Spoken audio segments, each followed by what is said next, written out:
ইতালিতে দিন দিন বাড়ছে অনিয়মিত প্রবাসী বাংলাদেশির সংখ্যা।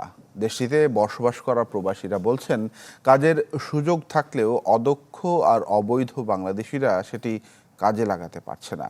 এমনকি চলতি বছরে দেশটির সাথে সমঝোতা স্মারক সই হলেও দৃশ্যমান হয়নি এর কিছুই। প্রবাসীদের প্রত্যাশা, প্রধান উপদেষ্টার ইতালি সফরে বহুল প্রত্যাশিত সংকটের সমাধান হবে। সম্রাট হোসেনের রিপোর্ট। আমি বুঝি নির্মাণের শিল্প, সালাম স্টিল বোঝে ডিউরেবিলিটি। সালাম স্টিল, মোস্ট ডিউরেবল স্টিল। ইউরোপে অভিবাসন প্রত্যাশীদের অন্যতম পছন্দের গন্তব্য ইতালি। দেশটিতে প্রতি বছর অবৈধভাবে অনুপ্রবেশ করেন শত শত বাংলাদেশি। তাদের বেশিরভাগেরই যাত্রা বিপদসংকুল ভূমধ্যসাগর পাড়ি দিয়ে।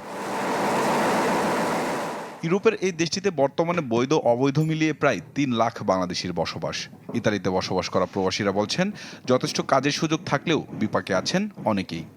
গত কয়েক বছর ইটালিতে হাজার হাজার বাংলাদেশি এসেছে ভিসা নিয়ে কাজ করতে, সুন্দর জীবন গঠন করতে।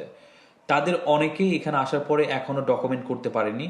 অনেকের ভিসার ম্যাচ শেষ হয়ে গেছে, অনেকের ভিসার ম্যাচ শেষ হয়ে যাচ্ছে। এটার সমাধান যদি দ্রুত করা না হয়, তাহলে এই হাজার হাজার বাংলাদেশি অনেক বড় ধরনের একটা বিপদে পড়ে যাবে। বাংলাদেশ থেকে যারা ইতালিতে কাজ করতে আসতে আগ্রহী, তাদেরকে অবশ্যই বাংলাদেশ থেকে ইতালীয় ভাষা শিক্ষা করতে হবে এবং সুনির্দিষ্ট একটি কারিগরি প্রশিক্ষণ অর্জন করতে হবে এবং সুনির্দিষ্ট বৈধ কোনো মাধ্যম হয়ে এদেশে আসার প্রচেষ্টা করতে হবে। তবে ইতালি সরকারের বেশ কিছু সিদ্ধান্তে ভিসা জটিলতা তৈরি হয়েছে বাংলাদেশিদের।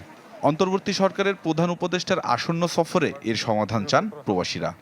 একজন বাংলাদেশি যদি বাংলাদেশ থেকে ভাষা জ্ঞান নিয়ে এবং দক্ষ শ্রমিক হয়ে আসতে পারে, এখানে কোনো কাজের কোনো অসুবিধা নেই এবং এইখানে সে এমনও হতে পারে সে দীর্ঘদিন থাকার সুযোগ এবং নাগরিকত্ব পাওয়ার সুযোগ লাভ করতে পারে।